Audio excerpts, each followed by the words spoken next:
Sveiki, galvojau padarysiu tokį vlogą gal, nes tie 1 minutės, užsidėsiu pirštinę, tie 1 minutės šorcai tokie labai būna perspausti, turi skubėti viską pasakyti, tą minutę tilpti. Tai šios dienos tema yra nepasiduoti ties pirmu sunkumu, ties pirma sunkia diena, kas, manau, atsitinka daugeliu iš mūsų. Manau, pagrindinis čia žudikas yra, gal apart to, kad iš viso nepradėti. Tai šiai dienai šiaip neplanavau apie šitą temą šnekėti, bet man taip asmeniškai papolė tokia sunkesnė diena. Tai ir tas balsas vidinis labai šnekėjo, kad biškį nusiraminti reikėtų. Tai taip trumpai papasakojant, čia aišku, nenoriu čia per daug verkti, nes tikrai gali būti sunkesnių dienų, bet kėliausi 5 ryto, miegojau 5 valandas ir jau aišku, miegodamas 5 valandas pažeidžiau iš prieš tai kalbėtų taisyklių, kad minimum 7 valandas reikia miegoti, bet čia turėjau arba vieną arba kitą paaukoti. Tai žodžiu, jau atsikėliau iš karto pavargęs, rūgštis sukilus, nuo mažo miego arba nuo kelimosi labai anksti ryte. Ir apsirengiau, aišku, jau tada iš karto balsas šneka, grįžk į lovą, biškai pagulėk, bent 5 minutės dar ir taip toliau, jau vien išlipti iš lovos yra sunku. Bet žodžiu, apsirengiau, išėjau į mašiną, nuėjau, bandau kurti mašiną, lauke -21, bandau kurti mašiną ir aišku, mašina neužsikūrė. Tai ten kokias 5 minutės teko pažaisti tą mašiną, užsikūrė mašiną, važiuoju į darbą ir liko kokie 2 kilometrai iki darbo ir mašina sugenda. Gedimas man žinomas, biški tenais su greičių dėže, žodžiu, ant avarinio palaukti reikėjo, porą kartų pabandyti užkurt, nepavyko, tada vėl užsikūrė, nuvažiavau į darbą. Atvažiuoju į darbą, darbe neveikia šildymas. Ką tai reiškia, kad per naktį ofise pasidarė 5 laipsniai temperatūros. Ir visi šitie dalykai taip sako mintyse, taip žinai, kad gal jau kai atvažiavai į darbą nesako grįžt namo, sakė, kai buvai bute, eit miegot, bet kai atvarai į darbą, sako, gal tu šiandien, žinai, biški atsipalaiduok, gal pailsėk, gal mažiau padirbėk, anksčiau grįžt namo, gal ten pasimk kokią pizzą pakeliui, ar išgerk Coca-Colos. Bet kas, ką guodžia kiekvieno tenais tas balsas vidinis.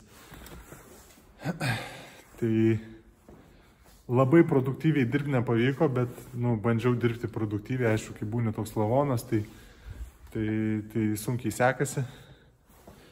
Bet manau, šita yra labai didelė esmė. Man patinka apie šią temą galvoti taip, kad jeigu tu nori pasiekti 1% žmonių rezultato, arba dar mažiau negu 1%, tu turi daryti dalykus arba būti to žmogus, koks yra tas 1% arba dar mažiau. Tai man pasąmonį patinka įsivaizduoti, kad kiekviena šita kliūtis,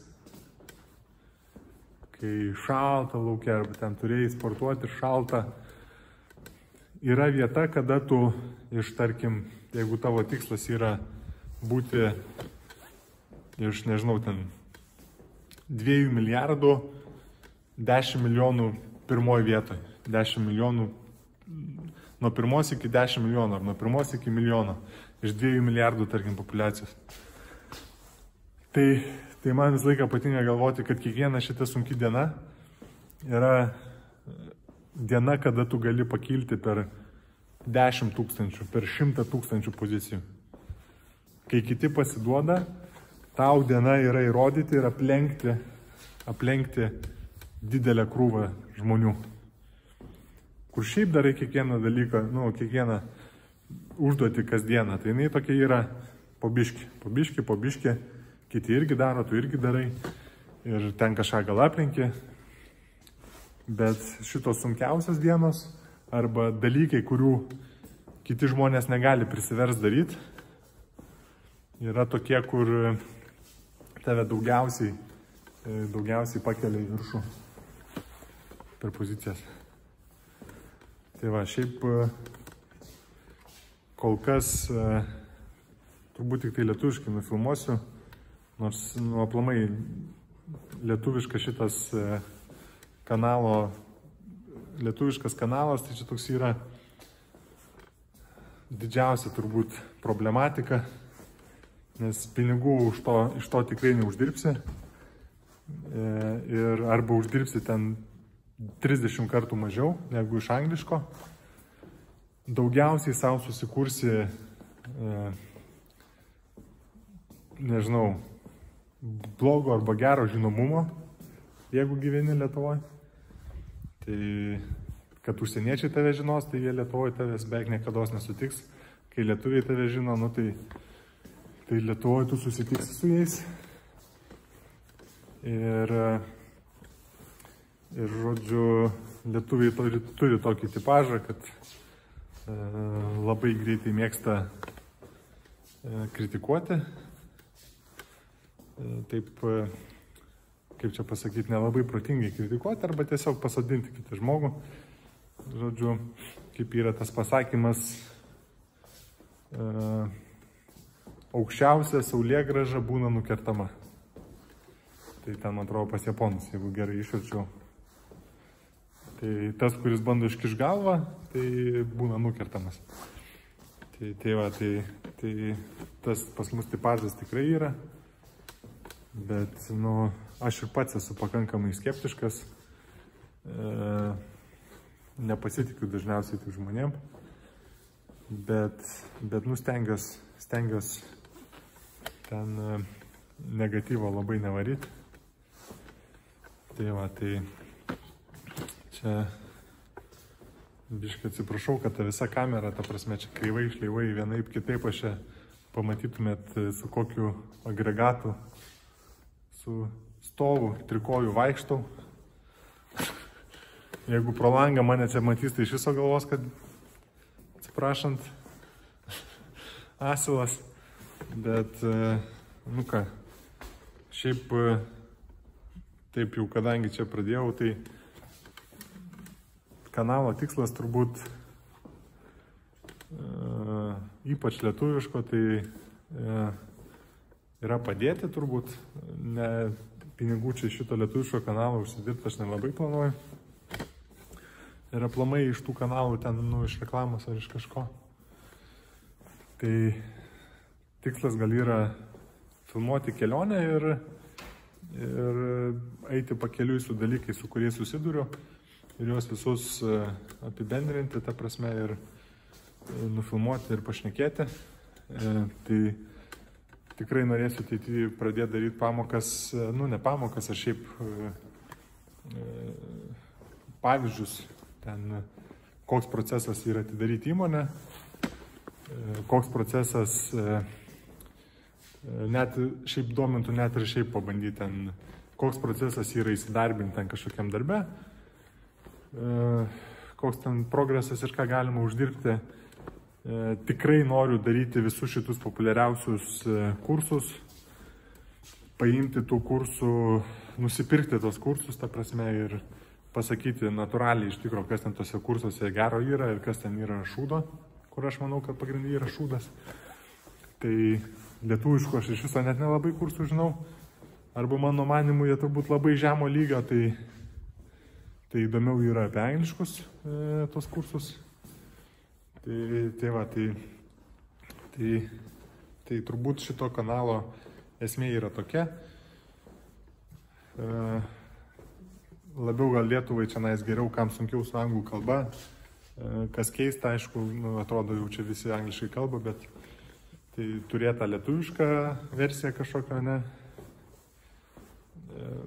Verslo ir gyvenimo progreso kažkokio kanalo.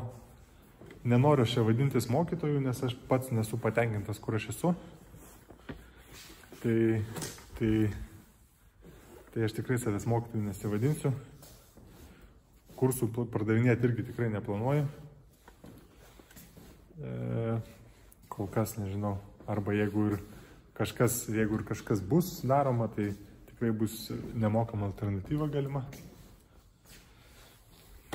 Tai šiaip didžiausias tikslas ar vertybė ir bandysiu ją kanalę kuo įmanoma labiau išlaikyti, tai yra tiesa.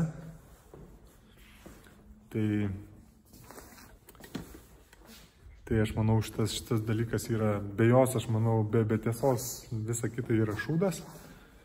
Visa kita, bet kokia kita vertybė, jeigu nėra tiesos pagrindo, yra nieko verta. Tai aš bandysiu tą tiesą išlaikyti čianais ir, sakau, nepardavinėti kažkokių ten svajonių tenais, ta prasme, apsimetinėti, nuomotis ten mašinas ar dar kažką. Tai tikrai lauksiu jūsų kritikos, ta prasme, kur, jeigu manysit, kad aš kažkur meluoju, tai tikrai lauksiu arba kažkur slėpiu kažkokią tam tikrą dalyką,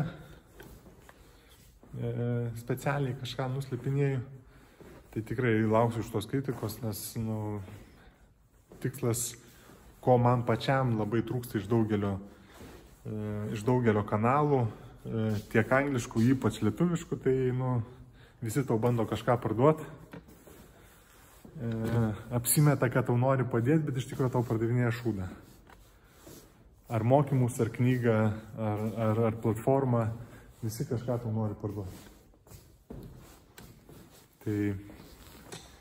Tai man pačiam šitas labai erzina dalykas, tai aš bandysiu viską padaryti per tiesos prizmę. Nežinau tik tai, kaip viską čia suspėti, nes atrodo net tie minutiniai video per daug laiko atima. Tai kur reikia dar savo normalų darbą daryti, tai labai mažai laiko lieka. Tai nežinau, kaip reikės čia daryti. Gal reikės viską paversti į tokius vlogus, nes mažai editinamus, nes tas trumpas video realiai, net ir kaip keistai beskambėtų, užtrunka minutės video padaryti, užtrunka valandą laiko. Ko pats nesitikėjau ir aš žinau, kad jų kokybė man pačiam nėra jų kokybė patenkinama.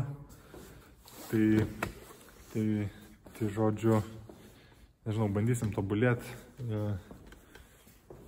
Pirmai progai, aišku, atsiradus, iš karto norėčiau pasisamdyti editorių, bet, žodžiu, žiūrėsim čia dar ateityje. Tai va, trumpai, biškai apie šios dienos pamoką ir apie aplamai kanalą, čia gal bus vlogas. Kažko telefonas čia užsikirto. Tai va, tai nežinau, gal jau pasibaigė vieta. Gerai, tai sėkmės kol kas.